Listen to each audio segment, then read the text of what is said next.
Sevgili anne adayları, artık adaylıktan anneliğe terfi vakti. Yaklaşık 9 ay boyunca bu büyük ödül için elinizden geleni yaptınız. Acılara dayandınız, duygu durumunuzdaki değişikliklerden kaynaklı problemlerle karşı karşıya kaldınız, sabrettiniz. Tabii sadece kötü şeyler yaşamadınız. Karnınızdaki bebeğin hayaliyle mutlu oldunuz, eşinizden her zaman gördüğünüz hürmetin ekstrasını gördünüz. Kısacası acısıyla tatlısıyla 40 hafta bitti.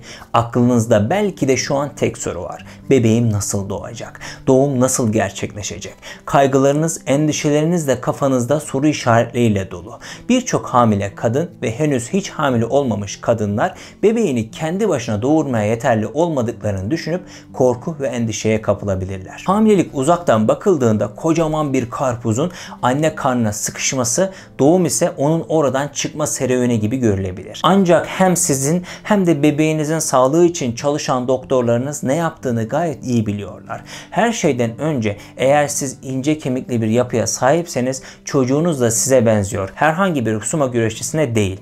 Tabii ki bu durum hamilelik süresince ortalama bir sumo güreşçisinden fazla yemek yememişseniz geçerli. Sizin vajinanız da ne yapacağını biliyor. Doğum süresince genişleyip doğum sonrasında tekrar eski haline dönmek için hazır. Ve doğum yaparken asıl olan şey sizin ne kadar zayıf ya da şişman olduğunuz değil. Bebeğiniz sizin leğen kemiğinizin arasından geçip gidecek. Asıl önem taşıyan şey bu mesafenin ne olduğudur. Doğumun doğal bir süreç olduğunu hatırlayıp sakinleşin. İnsan karanlıktan korkar. Neden? Çünkü karanlığın içi görünmez ve bilinmezdir. Yani insan bilmediğinden korkar. Doğum ve sonrası hakkında bilgi sahibi olacağınız bu video sizlere çok iyi gelecek. Şimdi videoya geçelim.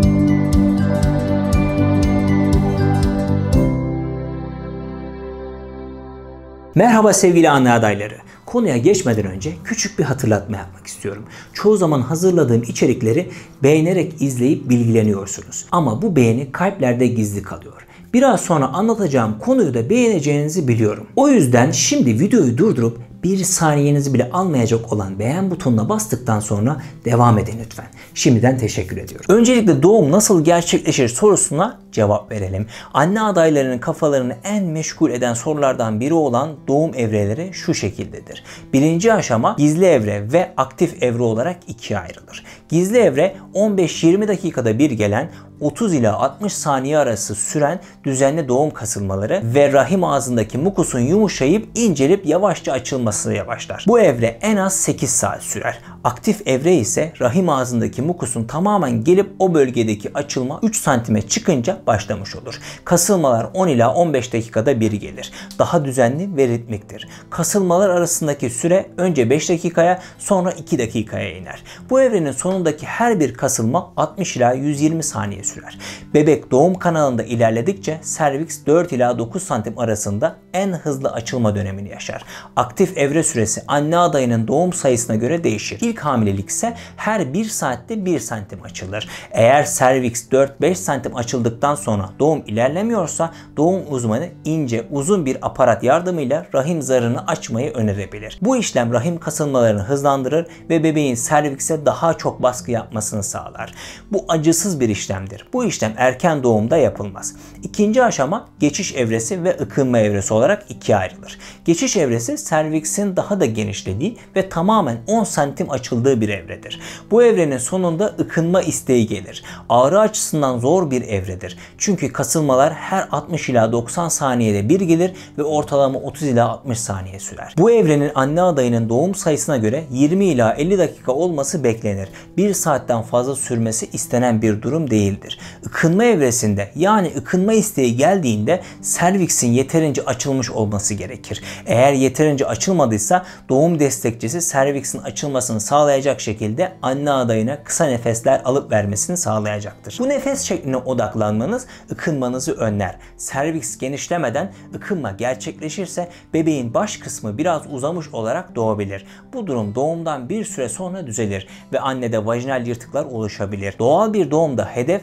serviksin yavaşça açılarak bebeğin yavaş çıkmasını sağlamak olmalıdır. Ebeniz Uzmanlarınız sadece ıkınmanızı söylediği zamanlarda ıkınmalısınız. Bazı doğumlarda ıkınmaya bile gerek kalmadan bebek yavaşça doğabilir. Bu süreçte bebeğinizin nefessiz kalacağını düşünmeyin. Çünkü henüz hava ile teması başlamamıştır. Nihayet bebek doğum kanalından kayıp çıktıktan sonra doğum ağrıları da son bulur. Üçüncü aşama ise son aşamadır. Doktor önce bebeğin ağzının içini bir bez yardımı ile siler. Daha sonra bebeği uygun pozisyonlarda nazikçe çekerek tamamen doğmasını sağlar. Ve doğum odası bebeğin sesiyle yankılanmaya başlar.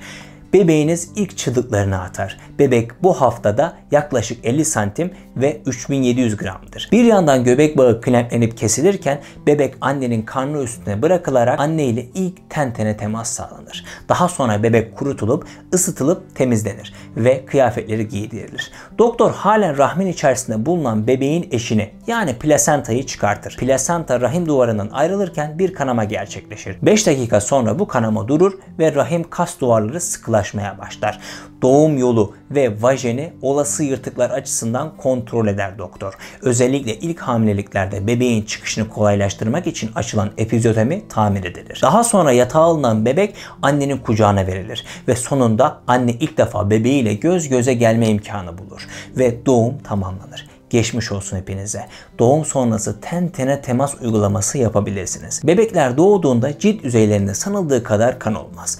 Doğumdan sonra anne ile çıplak şekilde ten teması için bebek önce bir havlu ile kolayca temizlenerek annenin kucağına verilebilir. Ve bu tene temas uygulaması ile birbirlerine temas etmeleri sağlanır. Göbek kordonunun 1 dakika kadar bir süre geç kesilmesi hem bebeğin güven duyduğu sembolden sakinlikle ayrılmasını sağlar hem de bebekte kansızlığı önler. Bebeğin doğumu gerçekleşmez annesinin kucağına verilmesi annesinin kalp atışları ile bebeğin sakinleşmesini sağlayacaktır. Doğumdan sonra bebeğin temizlik ve aşı gibi uygulamalardan önce sadece ve sadece annesinin kucağına ihtiyacı olduğu düşünülerek artık son yıllarda bu yöntem tercih edilir oldu. Bazı devlet hastanelerinde bile tercih edilen ten temas uygulamasının size de yapılmasını hamilelik döneminizde doktorunuzdan talep etmelisiniz. Doğumdan sonra bebeğin Apgar testi sırasında ve sonrasında annesinden uzaklaşmaması çok değerlidir. Acil bir durum yoksa bebeğin ilk 45 dakika ile 1 saat arasında annesinden ayrılmaması sağlanmalıdır. Böylece bebek en çok tanıdığı ses olan anne ve babasının sesiyle rahatlayarak kendini güvende hisseder. Doğumun hemen arkasından bebeklerin bu güvende hissetme ihtiyacının karşılanmasının bebeklik dönemi de dahil çok daha sakin bir yapıda olmalarını ve hayata karşı güven duymalarını sağlayacağı belirtilir. Tüm bu uygulamaları önceden talep ederseniz doğum sonrasında hayal kırıklığı yaşamazsınız. Az önce bahsettiğim Apgar testi nedir diye merak etmiş olabilirsiniz. Onu da açıklayalım. Doğumdan sonra çocuk doktoru Apgar skoru değerlendirmesi yapar. Değerlendirmede şunlar kontrol edilir. Hareketler ve kas tonusu, nabız yani kalp atış hızı, ağlama ve yüzünü buruşturma gibi yüz refleksleri, cilt rengi, solunum hızı ve efor. Bu değerlendirmeler bebeğin ilk sağlık ölçüsü olan Apgar puanını belirleyecektir. Adını Amerikalı doktor Virginia Apgar'dan almış olan bu değerlendirmede bebeğe sağlık durumuna göre 2 ila 10 arasında puan verilir. 7 üzeri puan bebeğin iyi durumda olduğunu gösterir. Doğum çok miktarda enerji tükettiğiniz yorucu bir olaydır. Yeni doğum yapmış annelerin lohusa döneminde kendilerini toparlamaları önemlidir. Anneler kendi vücutlarına giren her şeyin anne sütü aracılığıyla bebeklerine de geçeceklerini unutmamalıdırlar. Yeşillikler, özellikle de ıspanak çok önemli bir demir kaynağıdır. Hem içerdiği mineraller hem de vitaminler açısından bakıldığında doğum öncesi ve sonrasında hamilelerin perhizinden yeşil sebzeler asla eksik edilmemelidir. Anne adaylarının hem sağlıklı olması hem de doğum sonrasında anne sütünün artması için hamileler ve yeni doğum yapmış kadınlar düzenli olarak kuru yemiş ve kuru meyve tüketmelidir. Bunca yorgunluğun olduğu zamanda sıvı kaybetmeyin. Günlük düzenli olarak en az 8 bardak su içmelisiniz. Günlük düzenli olarak en az 8 bardak su içilmesi hamileliğin ilk günlerinden itibaren anne adayları için zorunludur. Doğum sonrasında da annelerin devamlı olarak bebeklerini emzirdiği düşünülürse su kaybına mahal vermemeleri gerekmektedir. İlerleyen süreçte sizlere çeşitli konularda bilgilendirmeye devam edeceğim. Hamilelikle alakalı diğer videolara sonda çıkan kartlardan gidebilirsin. Videoyu beğendiysen beğenmeyi, yorum yaparak geri dönütler sağlamayı unutma lütfen. Kanalı izlenmeye değer bulup hemen şimdi buradan abone olduğun için teşekkür ederim. Bir sonraki görüşmemize dek sevgiyle kalın. Her iş nasibine, her nasip ise vaktine esirdir. Zaten vakit geldiğinde bu videolar senin karşına çıkacaktır.